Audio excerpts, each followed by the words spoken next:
Picture the shoulder girdle, your scapula and clavicle, as the control center for the golf swing's power. It's like the chassis of a car, tying everything together.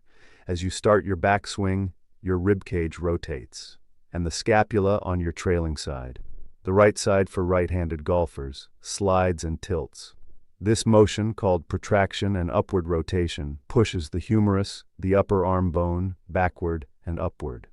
Mechanically, it's setting up a stable base, like a crane's pivot point, to support the arm's motion. The scapula's movement isn't just a passive slide, it's actively guided by muscles like the trapezius and serratus anterior, ensuring the shoulder joint stays aligned. This coordinated turn maximizes the range of motion, giving you a wide arc to generate torque. Think of it as winding up a spring for the swing's power. Now let's talk about the humerus, your upper arm bone, which acts as the main lever in this system. As the scapula moves, it pulls the humerus along, extending it backward and slightly upward during the backswing. This is where the shoulder joint, a ball and socket setup, shines.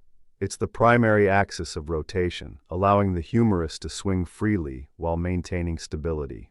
Mechanically, the humerus is like a lever arm in a machine, transmitting force from the torso to the rest of the arm. The humeral head rotates in the glenoid cavity of the scapula, guided by the rotator cuff muscles, which keep everything tight and controlled. This motion sets the stage for the rest of the arm to follow, creating a long lever that amplifies the force coming from your core and shoulders. Moving down the chain, the elbow steps in to fine-tune this lever system. As the humerus swings back, the elbow bends and lifts, adjusting the angle between the upper arm and forearm. Think of it like tweaking a hinge on a door to get the perfect swing path. The elbow's motion is driven by the biceps and triceps, which control flexion and stabilize the joint. Mechanically, this bending action at the elbow to form a surface of upper arm and lower arm makes it easier to cooperate with the left arm while storing elastic force. The elbow also rotates slightly as the humeral head turns, aligning the forearm for the next phase. This adjustment is critical. It ensures the club stays on plane, setting up the forearm and wrist for their roles without losing the power generated higher up.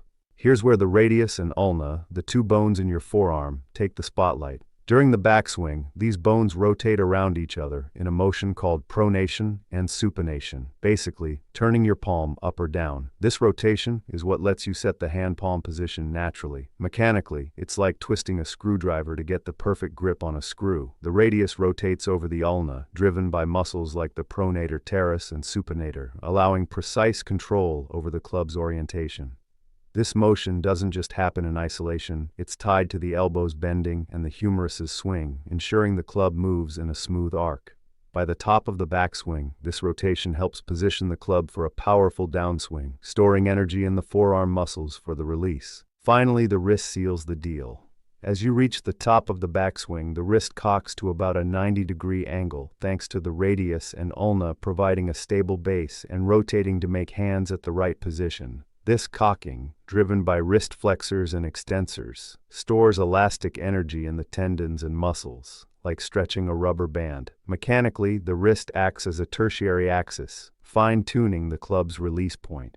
As you start the downswing, the scapula's continued rotation keeps everything synchronized and the wrist uncocks, releasing that stored elastic force. This rapid uncocking, which happens naturally and negatively, exponentially boosts the club head's angular velocity, like cracking a whip. The result? A faster club head speed right at impact, delivering maximum power to the ball. So there you go, the arm's girdle in the golf swing, from the scapula's foundation to the wrist's final bend and release, all working as a unified mechanical system within which each part plays its role concurrently, building on the last, to turn raw power into a smooth, resilient, powerful swing.